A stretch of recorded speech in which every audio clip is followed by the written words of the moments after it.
To an airborne rescue involving two nurses springing into action when one of the pilots had a medical emergency. These women turned the galley, as you can see there, into a makeshift ER.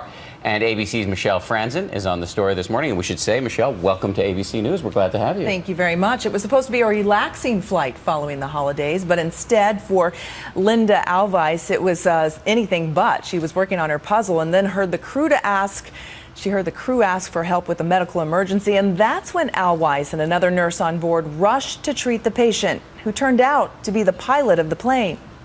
When the pilot of United Airlines Flight 1637, packed with more than 150 passengers and crew, suffered an apparent heart attack, it was nurses Amy Sorensen and Linda Alweis, way back in coach, who sprang into action, saving the day.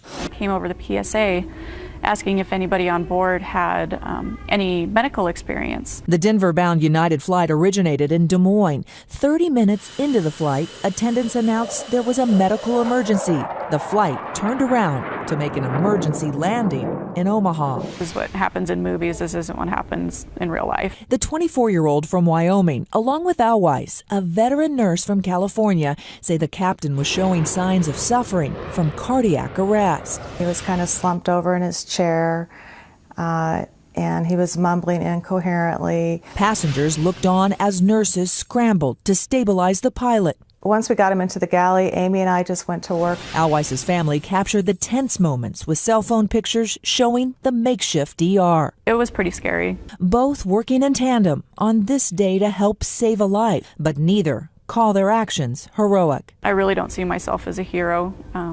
I did what I know for a patient that needed it. It's what we're trained for. It's what we're expected to do. She's a hero. I mean, there's no doubt about it. She saved somebody's life. That's the definition of a hero to me. United Airlines did not release the name of the pilot, but says he is expected to be okay. And if all of that wasn't enough, a second call went out during that whole time, this time the co-pilot asking if there was another pilot on board that could help. And so a retired pilot evidently came forward, and the co-pilot was able to land safely. They're lucky on both fronts. They had a good passenger lot of roster. heroes on that flight. Absolutely. Thank you, Michelle. Great to have you, Michelle.